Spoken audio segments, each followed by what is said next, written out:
Shalom, selamat sore Bapak Ibu yang terkasih dalam Tuhan Yesus Kristus.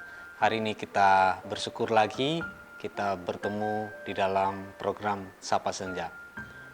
Sebelumnya mari kita membuka firman Tuhan di dalam 2 Korintus pasal yang ke-5, ayat yang ke-6 sampai dengan yang ke-10. Demikian firman Tuhan.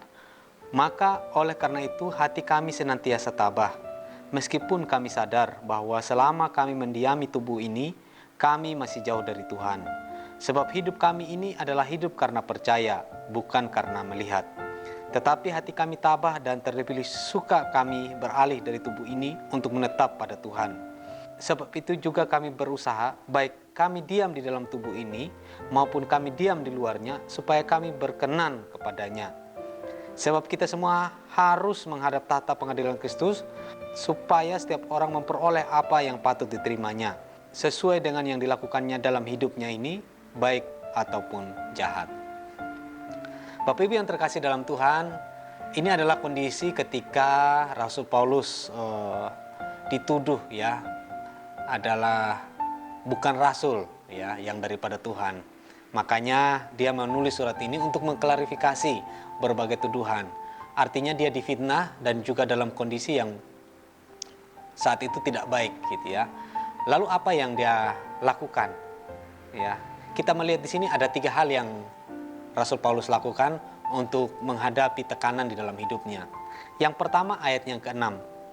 Maka oleh karena itu hati kami senantiasa tabah, meskipun kami sadar bahwa selama kami mendiami tubuh ini, kami masih jauh dari Tuhan. Sikap pertama yang dilakukan oleh Rasul Paulus adalah senantiasa tabah. Di dalam Kamus Besar Bahasa Indonesia, tabah memiliki pengertian tetap dan kuat hati. Amsal 4 ayat 23 mengatakan, jagalah hatimu dengan segala kewaspadaan, karena dari situlah terpancar kehidupan. Jadi ketika Rasul Paulus tabah, maka itu akan memberikan kekuatan kepada dirinya sendiri untuk mampu menghadapi tekanan di dalam pelayanan beliau. Oleh karena itu ini menjadi catatan berharga buat kita.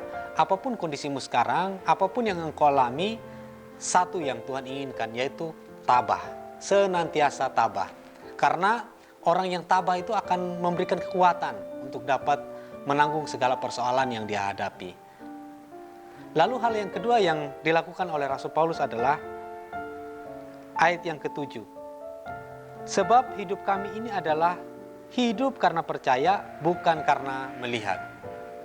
Hal kedua yang Rasul Paulus lakukan di dalam dia menghadapi tekanan dalam hidupnya adalah tetap percaya kepada Tuhan.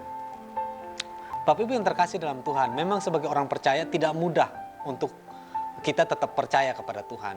Kalau hanya sekedar percaya mungkin bisa, tetapi untuk tetap percaya dalam keadaan apapun itu sesuatu yang sulit. Kalau kita dalam keadaan sehat, dalam keadaan baik-baik aja, atau dalam keadaan kondisi yang tidak ada masalah, mungkin kita tetap percaya gitu. Tetapi pertanyaannya adalah, apakah ketika kita dalam keadaan yang sulit, kita masih tetap percaya kepada Tuhan? Nah, pertanyaan ini penting buat kita, supaya kita senantiasa percaya kepada Tuhan.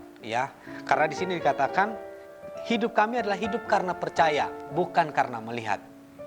Jujur kalau kita melihat situasi yang kondisi seperti sekarang ini, mungkin kita merasa down. Tetapi firman Tuhan lagi mengatakan bahwa kita harus percaya meskipun kita tidak melihat Tuhan secara langsung Ada satu kisah di dalam Yohanes pasal 20 di mana ketika Tuhan Yesus menampakkan diri kepada Thomas, dari sekian banyak murid hanya Thomas yang mengatakan, tunjukkanlah bekas paku di tanganmu itu, baru aku percaya. Lalu kemudian Tuhan Yesus menunjukkan dan ternyata memang ada bekas paku di telapak tangan. Lalu Thomas mengatakan, aku percaya. Lalu Tuhan Yesus mengatakan, engkau melihat baru engkau percaya.